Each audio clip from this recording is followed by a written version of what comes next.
Por muy difícil que me resultase, he llegado a una conclusión inexorable y profundamente perturbadora. Creo que una élite de personas, junto con las compañías que dirigen, han conseguido controlar no solo nuestra energía, el suministro de alimentos, la educación y la sanidad, sino cada una de las facetas de nuestra vida. Y lo hacen controlando el mundo de las finanzas, pero no crean más valor, sino que en realidad controlan la fuente del dinero.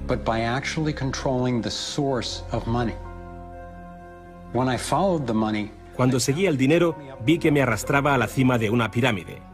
Aquí estamos en la base de la pirámide con nuestro día a día. Por encima de nosotros está el gobierno, personas a las que se les ha otorgado un monopolio de poder y lo usan para imponernos impuestos y controlarnos, estemos de acuerdo o no. Pero ¿quiénes los controlan a ellos? En el siguiente nivel nos encontramos a las compañías. Muchas personas opinan que hoy en día son ellas las que gobiernan el mundo, y no los estados nacionales, y lo denominan corporatocracia. Para conseguir los recursos mundiales y controlar los mercados, esta corporatocracia debe tener acceso a dinero barato. Las grandes corporaciones obtienen sus préstamos a un interés especial de los grandes bancos, lo que significa que aquellos que controlan los grandes bancos, la élite adinerada, son los que en realidad controlan las corporaciones. Mientras seguía el dinero me di cuenta de que casi todas las ideas que tenía acerca del capital no son ciertas. Es curioso el hecho de que nos planteamos muy pocas preguntas sobre cosas cotidianas, como por ejemplo, cuando vamos a un banco y pedimos un préstamo de, digamos, $50.000 o 50.000 libras. ¿Qué pasa en realidad? Veamos. Muchas personas viven la vida basándose en unas ideas que se alejan mucho de la realidad.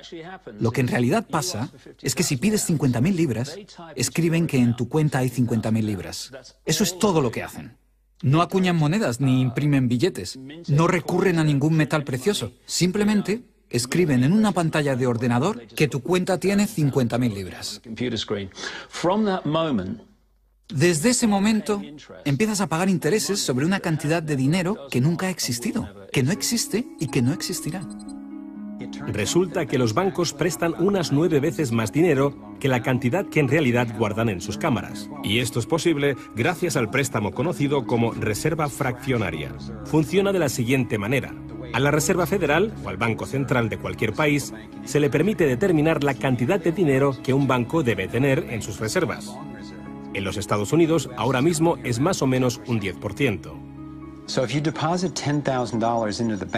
Así que si depositas $10.000 en el banco separa el 10%, es decir, $1.000, y luego opera en el mercado con el resto. Por ejemplo, ahora llega otra persona al banco y pide un préstamo de $9.000 para comprarse un coche.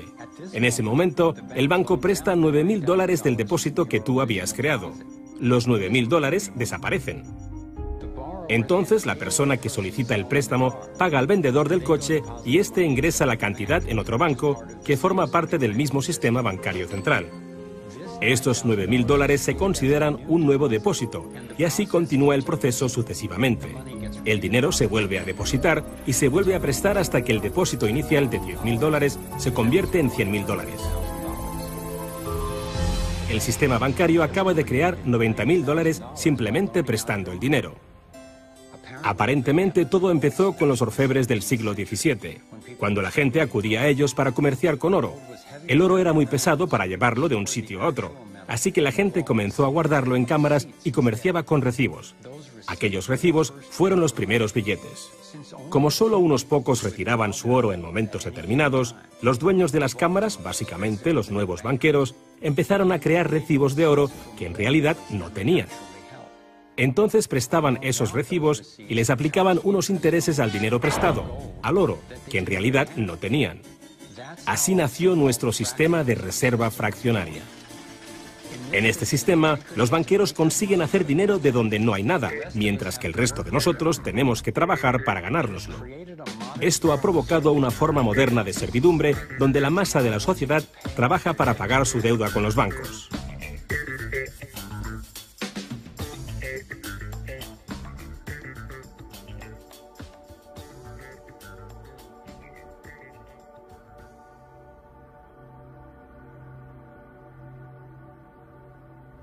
Bajo este esquema de reserva fraccionaria, inevitablemente nos hemos convertido en esclavos de la deuda de una élite financiera que nos gobierna. no porque sean mejores o más inteligentes que nosotros, sino porque han manipulado el sistema para beneficiarse de una gran parte de la gente de este planeta. Catherine Austin Fitts es experta en este tema. Fue ayudante del Departamento de Vivienda y Desarrollo Urbano de Estados Unidos bajo el mandato del presidente George Bush Sr. y luego asesora de la administración de Clinton. Imaginemos el juego del Monopoly. Ahora quieres comprar el Paseo del Prado. Lo que puedo hacer continuamente es imprimir dinero, darme más y más dinero, disminuir el valor de tu moneda al imprimir cada vez más. Da igual lo duro que estés trabajando o el éxito que tengas. Al final, siempre te puedo comprar y no me cuesta nada. Pero ¿cómo se explica que si vosotros o yo mismo fabricamos billetes, se nos acuse de falsificación? Pero si lo hacen los bancos, entonces sea un incremento de la masa monetaria. ¿Cómo han conseguido los bancos este poder? Esto es Jekyll Island, donde en 1910, representantes de los Rockefeller, los Rothschild, los Morgan y otros banqueros privados se reunieron en secreto para preparar la legislación que crearía la Reserva Federal. Ed Griffin se encargó literalmente de escribir un libro sobre lo que pasó en Jekyll Island. Los bancos centrales son como carteles bancarios, quienes se han asociado con los respectivos gobiernos de los países donde operan y se les ha otorgado un poder monopolístico sobre la creación del suministro monetario del país. Eso fue lo que los políticos les ofrecieron como regalo, se podría decir, a cambio de la asociación. Y a cambio, ¿qué ofrecen los banqueros a los políticos? Les prometen crear dinero de la nada, ahora que tienen esa potestad para hacerlo cada vez que el gobierno lo necesite. Y desde 2008 hemos presenciado la mayor impresión de dinero falso de la historia. La prestidigitación financiera disfraza los costes, esconde a quien debemos culpar y nos deja como esclavos de la deuda trabajando para pagar las facturas. Me ha chocado el hecho de que en el mismo año en que se creó la Reserva Federal, en 1913, se creara también el Servicio de Impuestos Internos, y desde entonces se estableció el impuesto sobre la renta. Así que todos nosotros tenemos que pagar la deuda de los políticos con intereses a los banqueros. El problema es que tenemos un sistema bancario privado y centralizado en los Estados Unidos, disfrazado de sistema público. Si buscas en la guía telefónica de aquí de Washington, en el área de DC, si buscas por la Reserva Federal, en las páginas azules gubernamentales, ahí no aparece nada, sino que aparecen las páginas blancas, justo al lado de Federal Express. Es un banco central y privado. ¿Cuál es la relación adecuada, cuál debería ser la relación adecuada entre el presidente de la Reserva Federal y el presidente de los Estados Unidos? Bueno, primero debemos dejar claro que la Reserva Federal es una agencia independiente. Y eso significa, básicamente, que no existe ninguna otra agencia del gobierno que pueda anular las acciones que emprendemos.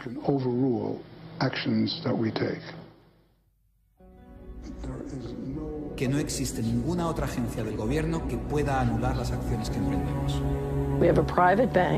Tenemos un banco privado que imprime dinero en beneficio del Tesoro. La Reserva Federal imprime dinero en un sistema basado en la deuda, que crea escasez, pero coloca a un grupo de privilegiados en una posición en la que tienen acceso a todos los datos sobre la economía, mientras que nosotros continuamos en la ignorancia. Así que tenemos a un pequeño grupo de banqueros que entienden los datos de cómo funciona el dinero en la economía y se les proporciona la habilidad de imprimir dinero de manera que se sigue protegiendo a los privilegiados mientras que el resto nos hundimos. Catherine hizo la prueba de comparar una economía sana con un toroide vibrante, equilibrado, que fluye libremente y que se autoenergiza, en contraposición con lo que está pasando actualmente en nuestra economía. Tenemos un sistema muy dinámico que intenta optimizarse, pero en el centro se entrelaza con una solitaria. La solitaria actúa en el cuerpo inyectando una sustancia química que hace que te apetezcan las sustancias que le resultan beneficiosas a ella y que para ti son perjudiciales. Tienes un parásito que te manipula y que se alimenta a costa del organismo. Vivimos en un sistema económico que imita a la solitaria, donde la élite financiera sería la tenia y se está alimentando de nosotros, y no les gusta que se descubran sus artimañas. Después de que Catherine comenzase a destapar la corrupción del gobierno en los más altos niveles, el FBI llevó a cabo una redada en su compañía y le requisó sus pertenencias. Tuvo que ir de juicio en juicio durante 10 años hasta que la declararon inocente. Así que tenemos a la Reserva Federal, una corporación privada con el monopolio de crear dinero, pero sin tener que rendir cuentas y que además está apoyada por el gobierno con el monopolio de la fuerza. Han engañado al país haciéndole creer que la Reserva es una institución que ayuda a estabilizar la economía y que no depende de la política. Pero de hecho, en ya casi un siglo de existencia, la Reserva Federal ha hecho justo lo contrario. Desde que se puso en marcha, nos han robado a través de la inflación y el poder adquisitivo del dólar ha disminuido más de un 97%. Y la diferencia entre ricos y pobres deja claro que el dinero va a parar a manos de unos pocos. Solo 16 años después de que la Reserva Federal accediera al poder, los Estados Unidos sufrieron la Gran Depresión. En mi investigación he descubierto que antes de que se produjese el crack del 29, la élite de banqueros sacó su dinero del mercado. Después del crack, usaron ese dinero para comprar todas las acciones baratas y los bancos en quiebra más pequeños por poco dinero.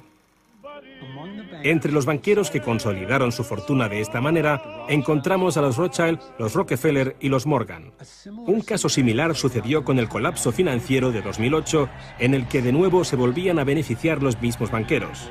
En los años previos al colapso, los mayores bancos, incluyendo Bank of America, Citigroup y Chase, todos ellos controlados por los Rothschild, los Rockefeller y los Morgan, se forraban y comerciaban con préstamos basura cuyo dinero sabían que no iban a poder recuperar. Es como colocar unas naranjas podridas en una caja y venderlas como si fuesen de la mejor calidad. Los que habían embalado ese producto sabían que tarde o temprano alguien abriría la caja y vería que no contenía nada de valor, ya que al fin y al cabo ellos habían empaquetado dichas cajas. Cuando las naranjas podridas, lo que conocemos como créditos basura, los derivados y las coberturas por incumplimiento crediticio se descubrieron finalmente, acabó por afectar a todo el mundo. La gente empezó a perder sus casas, trabajos, negocios y fondos de jubilación. Mientras tanto, los grandes bancos, que fueron los que en realidad crearon el problema, fueron los únicos a los que rescataron. ¿Y eso por qué? ¿Por qué iba la Reserva Federal a dar a los bancos billones de dólares aunque la mayoría de los estadounidenses estuviera en contra de que los rescatasen? ¿Y por qué no ayudaron a los más necesitados en vez de ayudar a los que perpetraron el colapso financiero? Mi investigación me llevó a la conclusión de que las mismas personas que crearon la Reserva Federal, los Rothschild, los Rockefeller y los Morgan, todavía la controlaban y utilizaban esta estructura para salvarse a nuestra costa. Muchos de los bancos creados siguen siendo el lobby más poderoso del Capitolio de los Estados Unidos, y ellos sinceramente son los dueños del lugar.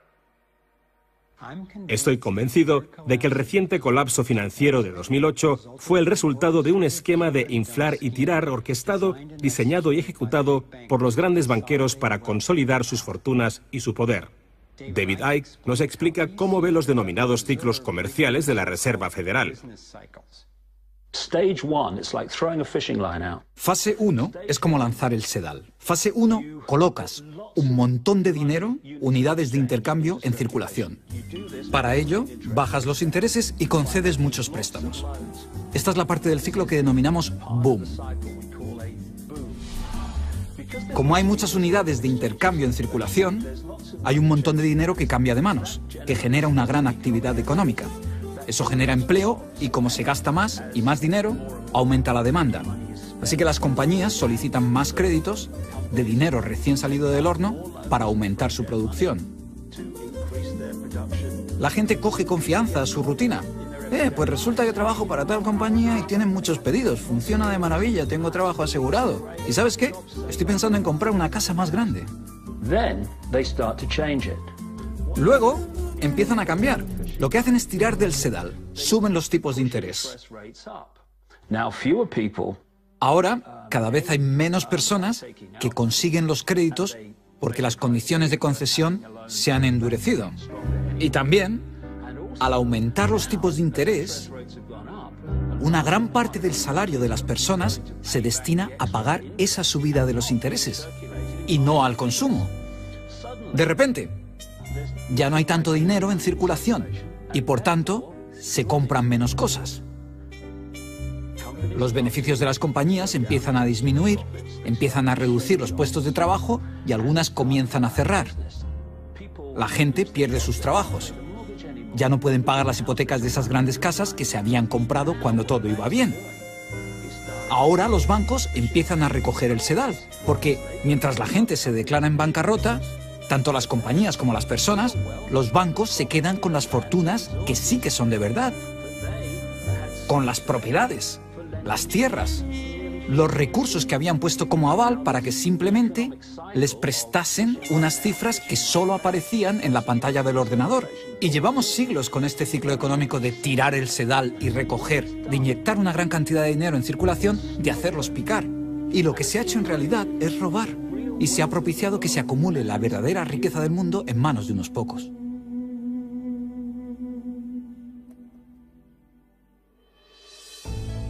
A nivel internacional, los bancos centrales utilizan el Banco Mundial y el Fondo Monetario Internacional para hacer más dinero mientras explotan los recursos de aquellos países a los que les prestan dinero y con este proceso acaban llevándolos a la bancarrota. El banco central de los bancos centrales es el banco creado por los Rothschild, el Banco de Pagos Internacionales. La élite se está posicionando para controlar el acceso a prácticamente todo lo que necesitamos para sobrevivir. Da igual a qué parte del mundo vayas, porque el dinero está controlado por el sistema bancario. Ellos deciden si la gente come o no come. ¿Quién se convierte en multimillonario y quién sobrevive con menos de $1 al día? El que controla el dinero, controla el mundo. Y muy pocas personas controlan el dinero.